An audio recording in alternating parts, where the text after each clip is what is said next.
बादल, ये तो सामान्य बारिश नहीं है। अगर हम यही रहे तो सबका घर बह जाएगा। मुझे कुछ करना होगा। तभी झाड़ियों के पीछे से कालू कौवा का करता हुआ निकला। उसके चेहरे पर हमेशा की तरह एक कुटिल मुस्कान थी।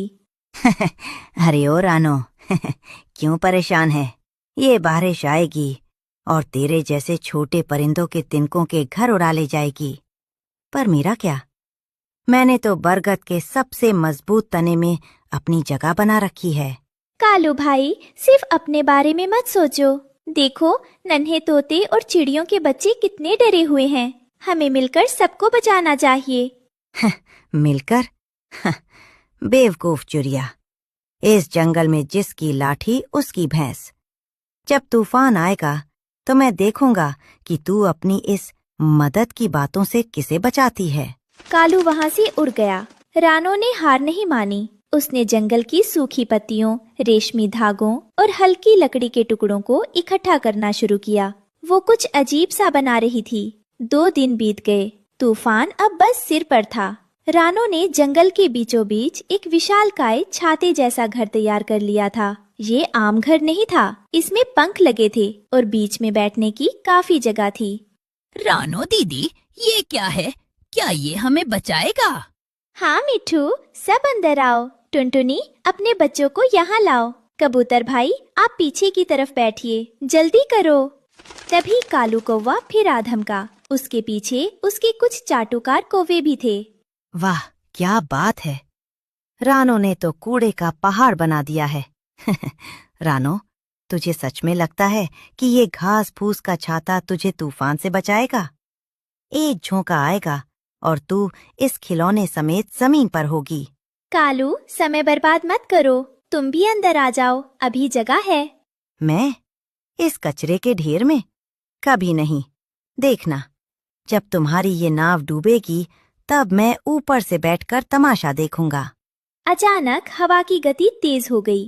पेड़ उखड़ने लगे। मूसलाधार बारिश शुरू हो गई। रानो ने चिल्लाकर सबको इशारा किया। सब लोग अपनी अपनी जगह पकड़ लो। पंखों को फैलाने का समय आ गया है। जैसे ही हवा का एक बड़ा झोंका आया, रानो ने अपने अनोखे छाते पे गुप्त लीवर खींच दिए। चमत्कार हो गया। वो विशाल छाता हवा के दबाव से ऊपर की ओर उछने लगा। अरे, हम तो उड़ रहे हैं। रानो, हम हवा में हैं। घबराओ मत, सब मिलकर पंखों के तारों को खींचिए। हमें उत्तर की पहाड़ियों की तरफ जाना है। वहाँ बारिश कम है। नीचे जमीन पर कालू कौवा मुश्किल में था। ये कैसे हो सकता है? वो कबार हवा में कैसे तैर रहा है? बचाओ, कोई मुझे बचाओ! ऊपर से रानो ने देखा कि कालू एक डूबती हुई टहनी पर फंसा है। दीदी, कालू को वहीं रहने दो। उसने हमारा मजाक उड़ाया था। नहीं मिठू, मुसीबत में किसी को छोड़ना सही नहीं है। पकड़ो रस्सी। रानो ने छाते से एक लंबी लता नीचे लटकाई। कालू, इसे पकड़ो और ऊपर आ जाओ, जल्दी। कालू ने डर के मारे आंखें बंद कर रखी थी। उसने जैसे ही लता देखी, झपट्टा मारकर उसे पकड़ लिया। ऊपर आते ही वो शर्मिंदगी से पानी पानी हो गया। कुछ ही घंटों की मशक्कत के बाद रानो का उड़ता छाता पहाड़ियों के एक सुरक्षित गुफा वाले इलाके में उतरा। वहाँ बारिश बहुत कम थी। सब सुरक्षित थे। रानो, मैंने तुझे बहुत भला बुरा कहा। मुझे लगा मेरी ताकत और मेरा घोंसला ही सब कुछ है, पर तेरी अक्ल और तेरी दरिया दिली ने आज मेरी जान बचाई।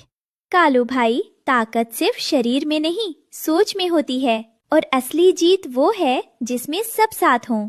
जंगल के सारे पक्षी रानो की जय जयकार करने लगे। उस दिन के बाद से कालू ने अपनी चालाकी छोड़ दी और रानो के साथ मिलकर जंगल की सुरक्षा के काम में लग गया। तूफान तो थम गया था, लेकिन अब जंगल में एक नई आफत आ गई थी, भीषण गर्मी। रानो, मेरी चोंच सूख कर लकड़ी जैसी हो गई है।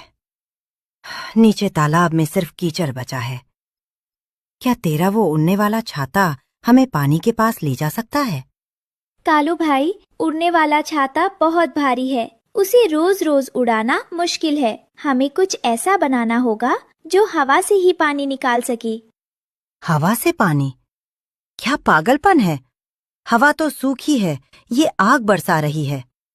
नहीं कालू, ऊपर देखो, वो सफेद बादल, उनमें पानी है। बस हमें उन्हें पकड़ना सीखना होगा। रानो ने जंगल की मकड़ियों से रेशम मांगा और कालू को बांस की पतली खपचिया लाने का काम सौंपा।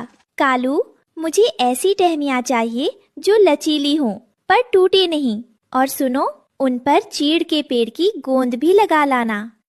अरे बाप रे, इतनी मेहनत। पर ठीक है, आज मैं आलस नहीं करूंगा। बताओ, इस जाल का क्या करना है?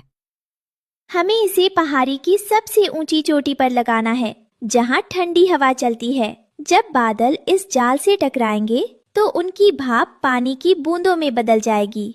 जैसे ही जाल तैयार हुआ, उसे चोटी पर ले जाने की बारी आई। हवा बहुत तेज थी। रानो, तू छोटी है, हवा तुझे उड़ा ले जाएगी। ये जाल मैं और मेरे साथी कौवे ऊपर ले जाएंगे। तू बस नीचे से निर्देश दे। सावधान रहना कालू, जाल को पत्थरों के बीच मजबूती से फंसाना होगा। कालू ने अपनी पूरी ताकत लगा दी। धूप तेज थी, पंख जल रहे थे, लेकिन उसने हार नहीं मानी। उसने जाल को चोटी के मुहाने पर ठीक वैसे ही फिट किया जैसे रानो ने समझाया था। अगली सुबह जब सूरज निकला तो चमत्कार हो गया। जाल के नीचे रानो ने बड़े बड़े सूखे पत्तों के प्याले बना रखे थे। देखो देखो, रानो दीदी के जाल से मोती गिर रहे हैं। सारे पक्षी दौड़कर वहां पहुंचे। जाल की एक एक डोर से शुद्ध शीतल पानी की बूंदें टपक रही थीं और पत्तों के प्याले लबालब भर रहे थे। वाह रानो, तू तो जादूगरनी है। कल तक मैं हवा को सिर्फ थपेड़े मारने वाला समझता था। आज तूने उसी हवा से अमृत निकाल दिया। ये जादू नहीं कालू भाई, ये विज्ञान और हमारी मेहनत का मेल है। अगर तुम ऊंचाई पर जाकर ये जाल नहीं बांधते तो हम प्यासे ही रह जाते। सुन रानो, अब मुझे उस उड़ने वाले छाते की चिंता नहीं। अब हम इस बादल पकड़ यंत्र को पूरे जंगल में लगाएंगे। मैं अपने कौओं की एयरफोर्स तैयार करता हूँ। हम हर पेड़ पर ये जाली लगा देंगे। जंगल के पक्षियों ने समझ लिया कि रानो की बुद्धि और कालू की ताकत अगर मिल जाए तो वे किसी भी आपदा का सामना कर सकते हैं। तालू अब विलन नहीं, बल्कि रानो का सबसे भरोसेमंद चीफ इंजीनियर बन चुका था।